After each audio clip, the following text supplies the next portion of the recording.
देख रहे हैं सिटी इंडिया न्यूज चैनल, हक की आवाज। विषय है क्योंकि हमें उम्मीद थी, क्योंकि 22 मार्च को इंटरनेशनल ट्रैवल सस्पेंड किया गया था। हमें उम्मीद थी कि 7 अप्रैल तक, क्योंकि लोकल स्प्रेड हमने देखा नहीं कल तक, तो हमें उम्मीद थी कि पूरी तरह से ये कंटेनमेंट हो जाएगा और state Covid free, corona free state हो जाएगा।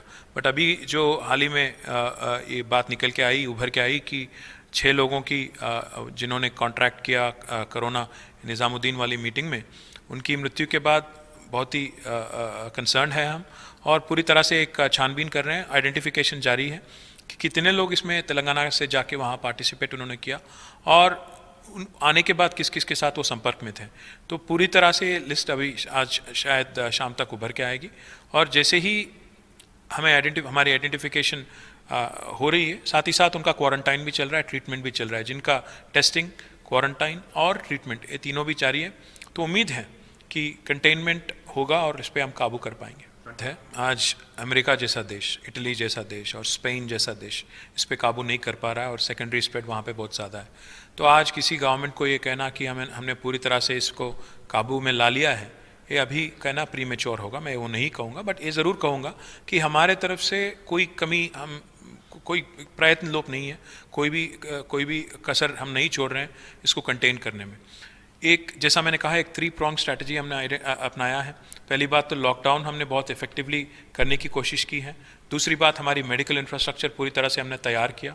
और तीसरी बात, लोगों की मूवमेंट हमने अरेस्ट करने के लिए जो वल्नरेबल सेक्शन होते हैं सोसाइटी में, जैसे माइग्रेंट वर्कर हो, डेली वेज लेबर हो, उनका पूरी तरह से देखभाल हमने किया। तो इस वजह से आज तेलंगाना में लोकल स्प्रेड ज़्यादा हमने देखा नहीं।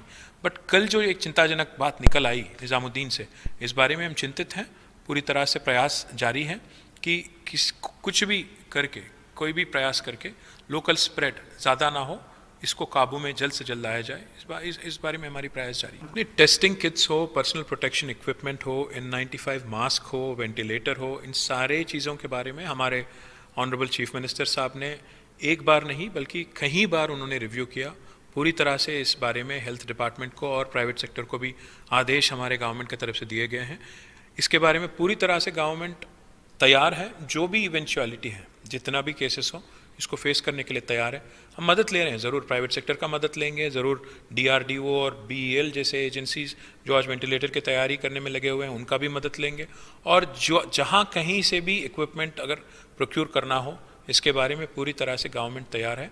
हम लोगों से बस यही अपील करते हैं कि गवर्नमेंट जो तैयारी कर रही है, और इस तैयारी में अगर आपका भागीदारी नहीं ये लॉकडाउन के ज़रिए, तो ये सब नाकाम हो जाएगा। अगर लॉकडाउन ठीक से हम अमल नहीं कर पाते हैं, लॉकडाउन ठीक ठाक नहीं कर पाते हैं और पूरी तरह से सक्सेसफुल नहीं कर पाते हैं, तो ये पूरा नाकाम हो जाएगा। इसीलिए आप बाहर ना निकलिए अप्रैल 14 तक।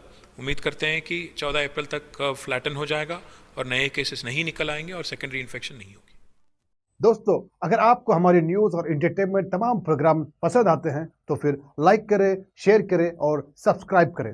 और हाँ, बेल आइकॉन दबाना ना भूलें, ताकि आप हमारी हर न्यूज़ और हर एंटरटेनमेंट प्रोग्राम से अपडेट रहें। देखते रहिए सिटी इंडिया न्यूज़, हक की आवाज़।